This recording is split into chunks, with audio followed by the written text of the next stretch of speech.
Hi, thanks for being here. I did a video a while ago on just 5 simple habits that really helped improve my days. And through that video, a few people asked if I would talk about my money story because I mentioned something about money, and that's why I did my habit 4. Not telling you what it is. That's almost evil. I hope you can bear with me. I have so many notes. It really took me a long time to decide to, first of all, write up everything about what happened with my finances. And then just pouring it out, it also took a very long time for me to finally hit record. I did not realize that it would affect me this way. And so my notes are a little jumbled, but it was almost as if I didn't hit record right now, I wouldn't do it. It was stopping me from doing any videos, actually.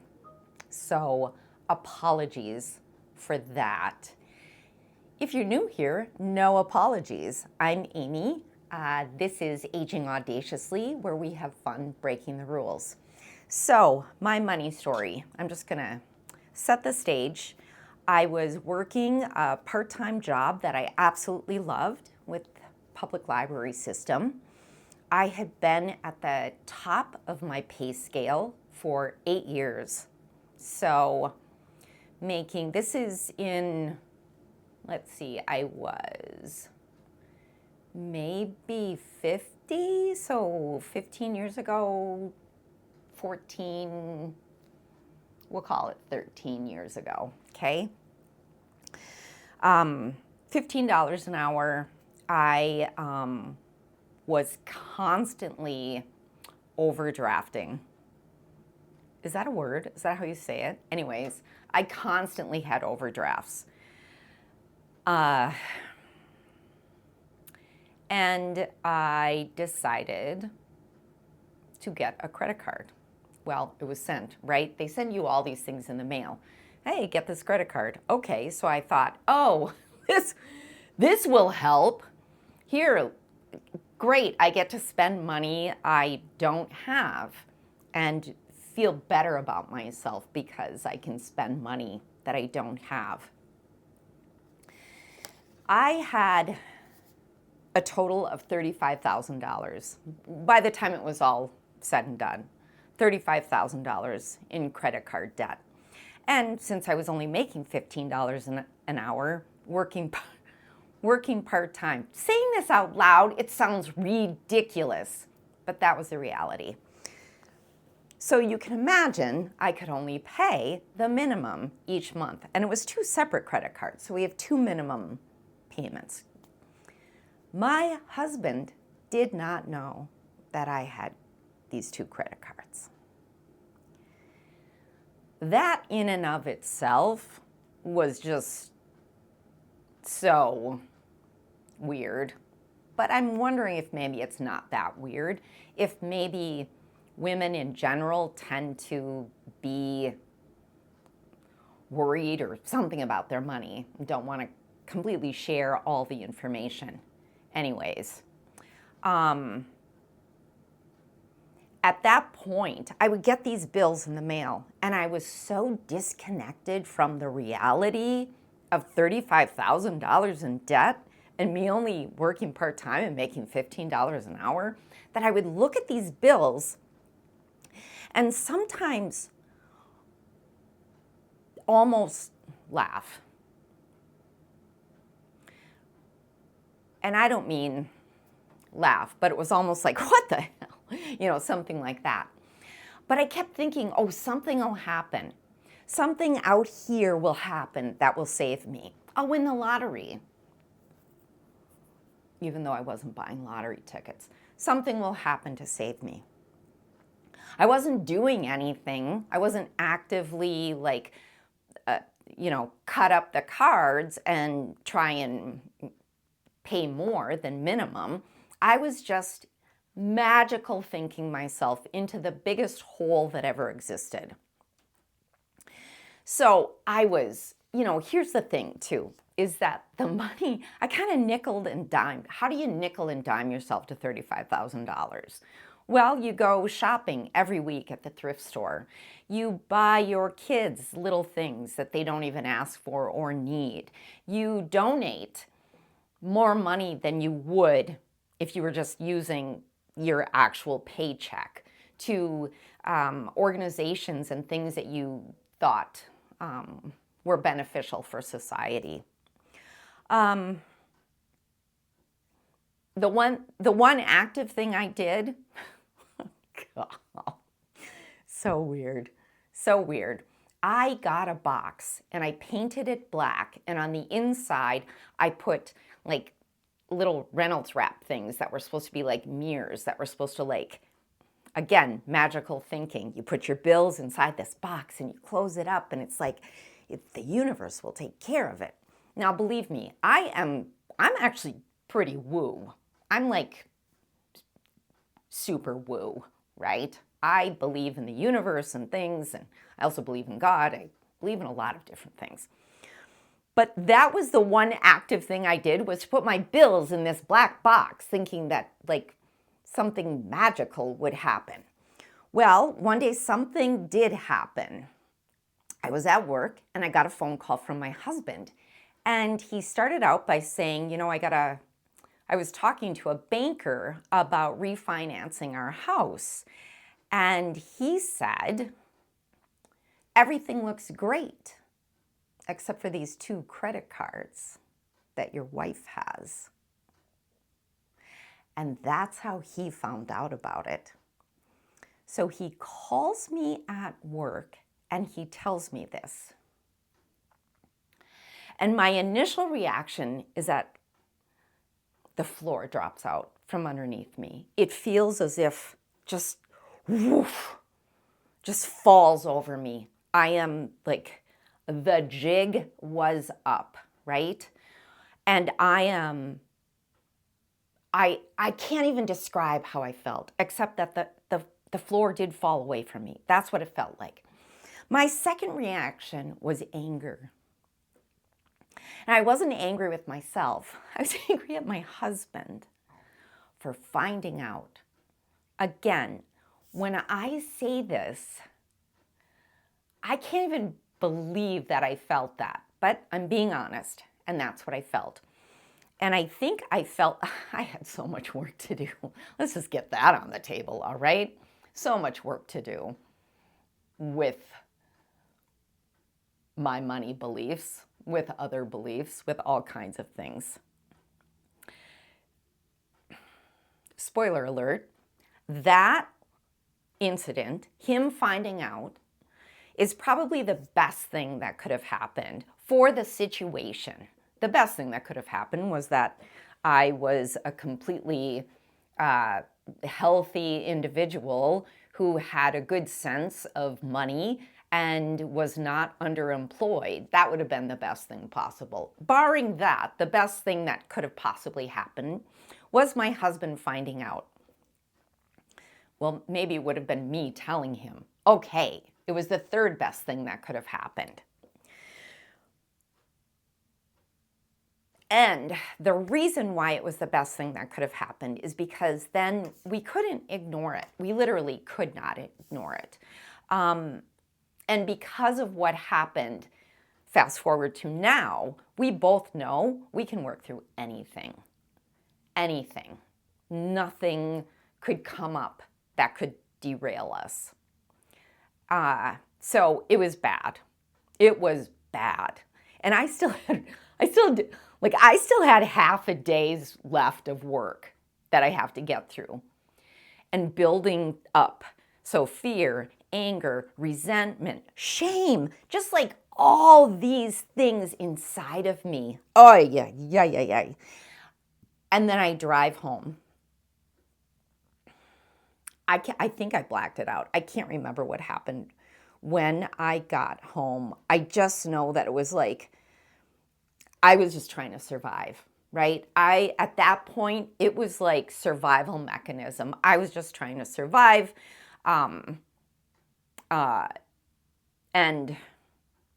once I could finally, like at one point, I can't believe that I said this. He said to me at one point, and what was the wording? I think he said, look at what you've done to us. Because,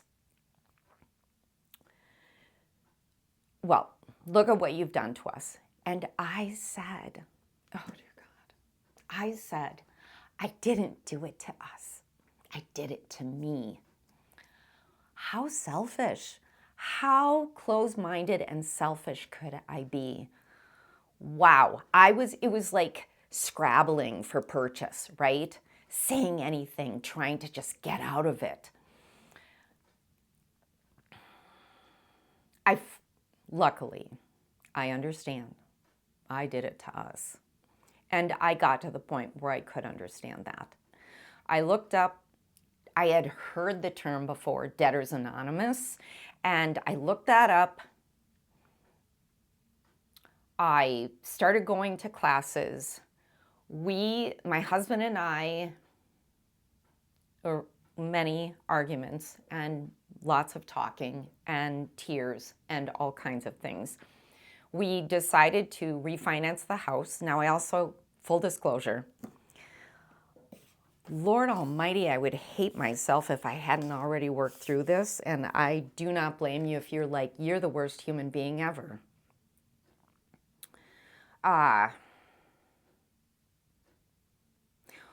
house was almost paid for. And so then we had to refinance the house, and we added 7 more years on to the house. The other thing that happened, so found the classes, went to the classes, got a sponsor, got a journal, talked to the sponsor every morning. I think it was like 7 a.m. Every morning I talked to the sponsor, say what the day before was like, anything that I was going through, and just to understand. So when this happened, you need money in society, right? You need a bank account and money, things like that. So you still have to be aware of it and use it and understand it, and also not get sucked in. So my husband and I decided I would not have my own account. Yes, I have an account that my paycheck would go into, and then that's the account that would pay off the additional 7 years of the mortgage. Now, remember, at the time I was part-time. The other good thing that happened with this is that I became full-time, for one thing. Soon after becoming full-time, soonish, a year, 2 years, I applied for a management position and got that. And then 5 years after that, 3, 4, 5 years after that, applied for a project management position and got that. So within a few years, from making $15 an hour, I would say within maybe 7 years, maybe a little less than that, I had actually doubled my income. And I would say part of that was what I learned about, in Debtors Anonymous, they also have, they do talk about being underemployed as well, and that many people who do overspend are underemployed. So weird. I think part of it is just like a belief system, a worth, what you feel your worth is. So we cut up my credit cards. I closed my account. We switched it to a different account that I didn't have access to. And I know some of you are like, what is this, the 1950s? But it's what worked for us. I had $20 in my wallet at all times so that if there was an emergency, I had cash. But what this forced me to do was actually prepare for things and be aware of what was happening in my schedule. Did I have to go downtown and pay for parking? I would need to make sure that I had a way to pay for parking. Were we going out to lunch as a group for work? I needed to make sure I talked to my husband about doing that. Did I need something or want something? I had to talk to my husband. I need a new shirt. I would like to get shoes. So I could not just do those impromptu shopping excursions to make myself feel better. So it might not be something that would work for you, or maybe you're just like, I still don't get how that can work. But I will tell you this, I did realize that most of my shopping was to fill a hole inside myself, was to feel more worthy, was to I thought I was gaining confidence by buying something or giving something to someone. So that was interesting. Also, by the way, I had been seeing a therapist covered through work, and was seeing a therapist before this happened. Never told my therapist. Then this happened. The next session I have with my therapist, I tell her, and she goes, oh, that's the thing. Like everything made sense to her. So then we could get real and I could finally open up about things that I was feeling. So it's just, obviously I do not suggest doing something secretive and then being found out and then having to bare your soul to yourself and others in order to grow. That's just how I did it. So went to these meetings for quite a while and had a sponsor, but after a while it started to feel really weird to me. Just things didn't feel right. People introduce themselves, hello, my name is Amy, I'm a debtor, I'm an overspender. Now, I come from my mother, who I've talked about before, who was like, the power of positive thinking. And affirmations. So when you say, I am a debtor, it felt like it was reinforcing the bad behavior. Yes, I'm going to go with that. So I started just to feel a little weird about that. Then I went to a different meeting because I couldn't make my regular meeting. So I went to a different meeting in another location. And there were just 3 other people at this meeting. And every single one of them was still doing the things.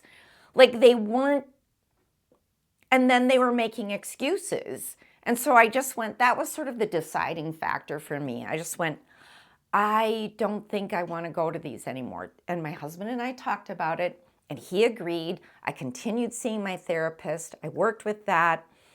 We talked. Were there meltdowns? Yes. There were times that he and I would be out. One time I remember it was spring, and we were out. And we were shopping for like flowers and bushes and different things like that. And all of a sudden I just got overwhelmed with everything, with the price tags, with putting things in the cart, and I just said, I have to go. I have to go. And we left.